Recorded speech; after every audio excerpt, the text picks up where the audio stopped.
If I don't hear from him and Abrego Garcia is not quickly returned, I do intend to go to El Salvador this week. Oh boy, get ready for this one. Now we have members of the Democrat Party willing to travel to El Salvador and try and facilitate a deal to release Kilmar Abrego Garcia into El Salvador, even though the president of El Salvador is literally saying, "Are you guys insane?" Yeah, but I'm not releasing, we're not very fond of releasing terrorists into our country. We just turned the capital of the world into the safest country of the Western Hemisphere, and you want us to go back? Kate, it's good to be with you. I did request it. I've not heard back from the president of El Salvador. And as I said in that letter, if I don't hear from him and Abrego Garcia is not quickly returned, I do intend to go to El Salvador this week to show solidarity with his family. As you indicated, the Trump administration itself has admitted that he was abducted and sent to this prison in error, and he should get his due process. And don't worry, it doesn't end there. Speaking of due process, to intensify the pressure on the Trump administration to comply with the Supreme Court's directive, and the Supreme Court and/or the federal district court actually needs to enforce its order. And the vehicles that are available for the court to do that relate to contempt. And that contempt can be directed at a variety of different members of the Trump administration, including but not limited to the Secretary of State and/or his or her designees, and the Secretary of Homeland Security and/or his or her designees for the court to determine. That is right. You are hearing this correctly. Now Democrats are suggesting that Kristi Noem and Marco Rubio need to be held in contempt of court if they don't figure out how to get this man back into the United States. Again, even though they have zero jurisdiction over El Salvador, zero power over El Salvador, and not only that, the man is an illegal citizen, and even if he was brought back into the United States, would have to be sent back to El Salvador. But Scott Jennings actually has this to say. Do you mind if we go back to a couple of the points that were made on the Garcia case? I think you guys need to understand, for the Trump administration, there's no version of this man's life that ends up with him living in the United States. Here's the way they view it. He's an illegal alien from El Salvador who came to the country illegally, who has a deportation order, who, in their view, and in the view of some immigration courts, has an affiliation with MS-13. The case. I'm telling you that their view of it is that public. It's an El Salvador citizen who was sent back to El Salvador, who was in the country illegally, who, according to some people in his long process, which does include an existing deportation order, believes that he has an affiliation with MS-13. As I said, there's no version of this man's life where he comes back. And let me say one more thing. The people that want him brought back need to understand something. If the president of El Salvador releases him, and we do facilitate his return, when he lands in this country, one of two things will happen. He will be arrested, and then he'll either be sent back to El Salvador, where he is now, or some other country that I promise you don't want to go to. He's not going to be allowed to come back and live in this country as though he is a U.S. citizen. He is not. Now, let's be honest. There seems to be confusion across the board as far as what the lawmakers have said within the United States, the court systems. And here's how Scott Jennings breaks it down for everyone to understand, and why the Trump administration views all of this as a win.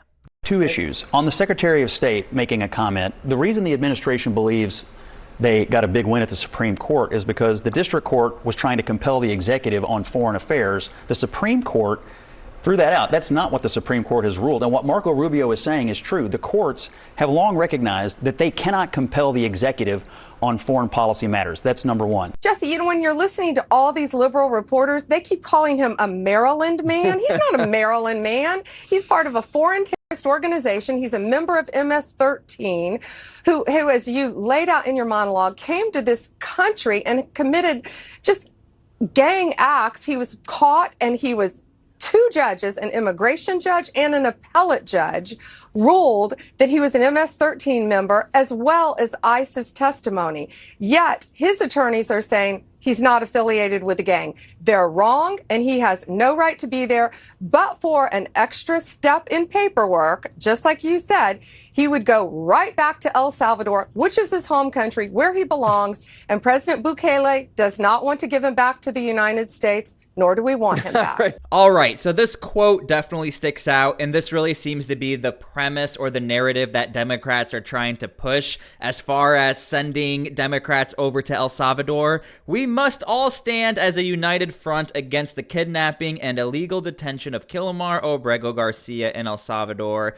This was said by Progressive Representative Maxwell Frost. And then we have Van Hollen, who said, "Senator, I am willing to join you and help organize other members of the House to do the same."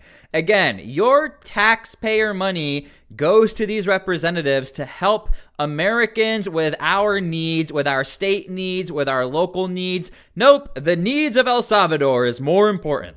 Allowed to come back and live in this country as though he is a U.S. citizen. That's literally the definition of tyranny, right? So here's what's going to happen. We're going to throw him in jail. No, there's a thing called the rule of law and due process, which has not been followed in this case. And if I have a slightly optimistic take on this, I actually think this is going to come back to bite the Trump administration, because what's going to happen is the next time this goes up the court system, they have absolutely zero credibility to say, don't worry, you can file a habeas petition, you can get your person back. The courts are not going to allow this to happen. And the idea that the Trump administration has the right of fiat to just decide to ship somebody off to another country, that is fundamentally opposed to everything a constitutional democracy They have the ability to deport people who have deportation orders, do they not? He got due process. He has a deportation order. But then why didn't they make that argument? Withholding of his removal order, so he was in the country. Why did he have a withholding? Because an immigration judge ruled that. But why? What was the argument? Because he was fearful of a gang that hasn't existed in El Salvador for 4 years. There's more of that gang in Los Angeles than there is in El Salvador. That's not for us to decide. That's the immigration judge decides that.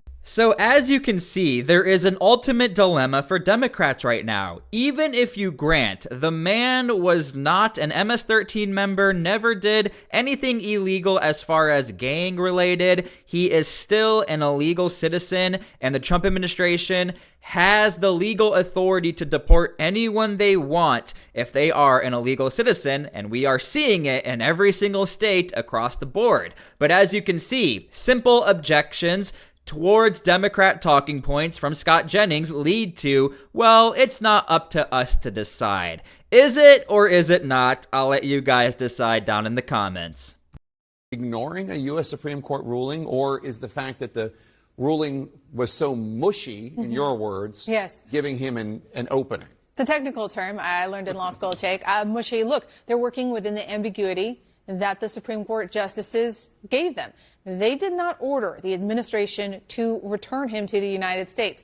They said that they need to facilitate this return. They could have said, we order him returned, but they didn't do that. So you heard the Attorney General. She was being very careful in the Oval Office. When she was asked, would you help? She says, of course we'd provide a plane, right? Thereby facilitating whatever El Salvador is doing. The Supreme Court appeared to defer to the executive branch, given that this is an international matter. And you see, yes, it does look a little bit like a semantic game, but they are playing within the bounds of what the Supreme Court ruled. So no, they are not defying this order. And take a listen to how White House Deputy Chief of Staff Stephen Miller views it. And a district court judge tried to tell the administration that they had to kidnap a citizen of El Salvador and fly him back here.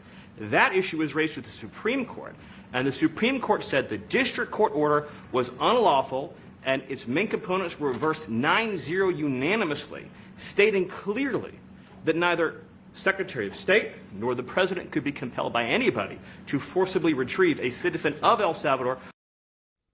Stephen, you got the win. I don't know why he had to go so far, because what he's saying is not completely accurate. No, I'm talking to the kidnapping. All right. So the district court said that the administration needed to facilitate and effectuate the return of this man to the United States and gave a date. The Supreme Court says, yes, you need to facilitate this. But when it comes to effectuating, making it happen, they said this needs to go back down to the lower court. They need to clarify what that meant. And they warned the lower court, you need to be deferential to the executive branch because we're talking about foreign affairs. And they gave no deadline. You know it's bad when even CNN has to admit the Trump administration has not done anything illegal, or they can't find anywhere where the Trump administration did anything wrong. If anything, what we are seeing is the complete confusion either from the court system, from the misrepresentation from the media. Nobody seems to really know what exactly the truth is, which is why I think Donald Trump did the right thing in inviting El Salvador's president to set the record straight. He has no intention on releasing this MS-13 member or releasing him out of his country, and he even uses the words, what am I supposed to smuggle him into the United States? I have no idea why Democrats are fighting tooth and nail for a non-American citizen. It is quite extreme in my opinion. So you don't plan to ask for anything to get him back? And what was the ruling in the Supreme Court, Steve? Was it 9-0? Yes, it was a 9-0 in our favor. In our favor, against the district court ruling, saying that no district court has the power to compel the foreign policy function of the United States. As Pam said, the ruling solely stated that if this individual, at El Salvador's sole discretion, was sent back to our country, that we could deport him a second time. Well, no version of this legally ends up with him ever living here because he is a citizen of El Salvador. That is the president of El Salvador. Your questions about it, per the court, can only be directed to him. I asked. I'll be honest with you, I would love to see a bunch of Americans end up in El Salvador and try and convince the president of El Salvador or the local prison system to please release Kilmar Obrego Garcia. Are we going to see some picket signs? Are we going to see some protest outside of that prison? I have no idea. I would love to see how citizens of El Salvador are responding to this, because without a doubt, they are just reacting to the circus right now of the United States media trying to possibly push this narrative that Democrats are going to end up in El Salvador. Non-El Salvador citizens, mind you, American citizens, trying to have jurisdiction over another country. Quite insane. So anyway, hope you guys enjoyed this video. I think you get the gist of it, but it looks like this topic is not done. We're going to possibly see some Democrats in El Salvador. That would be wild. Anyway, thank you guys for watching this video. I'll catch you guys later. God bless.